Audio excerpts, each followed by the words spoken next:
All right, today we're cracking open a new threat assessment, a deep dive character dossier.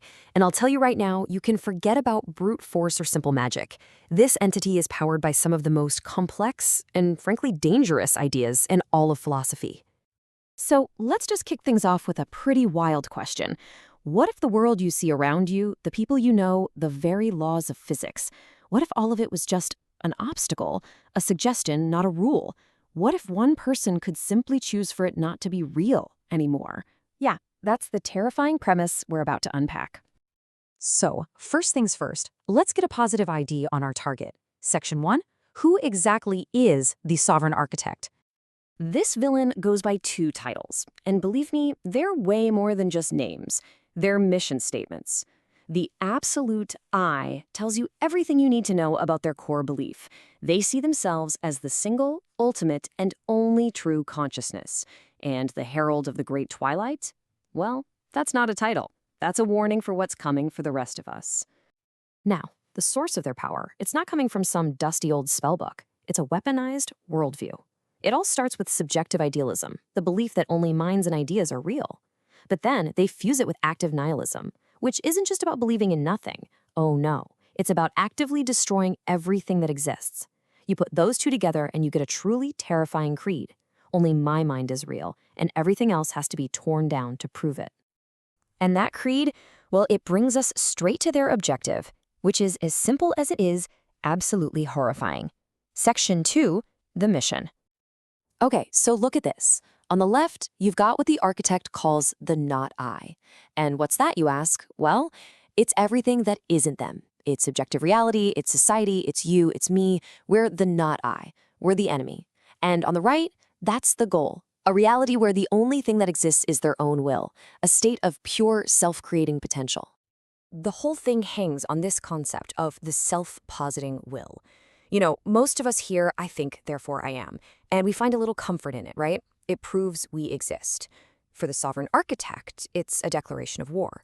If the only provable truth is their own act of thinking, then everything else, the entire universe, is just a story that needs a final chapter.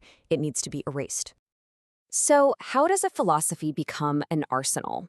Well, the architect's weapons aren't forged from steel. They're forged from pure, weaponized concepts. Let's take a look at the armory.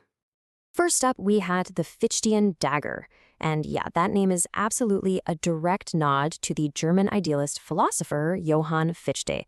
This thing is basically his entire core principle made into a physical and terrifying object. Get this blade, it doesn't cut skin, it cuts your connection to reality. It's forged from something Fichte called intellectual intuition, and it literally severs the bond that lets you know where you end and the world begins. When it hits you, your very identity just dissolves into the background noise of the not I. You don't die, you just stop being you. It's the perfect symbol of the self, proving it exists by wiping out everything else. Next, we have a weapon that's drawn from a different, but just as potent, philosophical well. The Nietzschean staff of the soothsayer. This one is pure psychological warfare. The orb on top of the staff, it weaponizes Nietzsche's thought experiment of the eternal recurrence. You know, the idea of living your life over and over for eternity. But here, it's a curse. The staff traps you in an infinite loop, forcing you to relive your deepest regrets, your greatest shames, again and again and again, until your will to even exist is just completely shattered. It's designed to be a signal, a final statement that the old world's morality is over. All right, so what about defense and control? The architect's armor isn't about blocking punches. It's about rewriting the entire battlefield. It's called the mantle of the tarantula.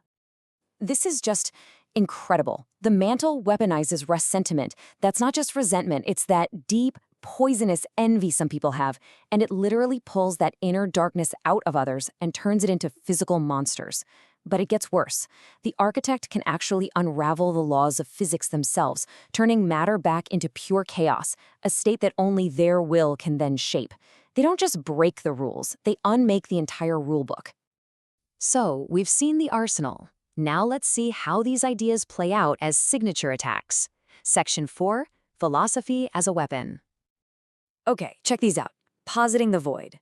If the architect simply stops perceiving you, you stop existing. Just poof, gone. The tarantula sting is a nasty curse that twists people's sense of justice until allies are literally tearing each other apart. And my favorite, the Amora Fati aura. This is wild. Any damage they take is accepted, it's loved, and converted directly into more power. They literally get stronger the more you attack them. So what does all of this add up to? Let's just end this dossier with the villain's own words. This is their ultimate declaration of purpose. I do not destroy you because I hate you. I destroy you because you are a not I that dares to stand in the way of my becoming. And there it is. It's not malice. It's not evil. Not in any way we understand it. To the sovereign architect, our existence is simply an error. We're an obstacle that needs to be corrected.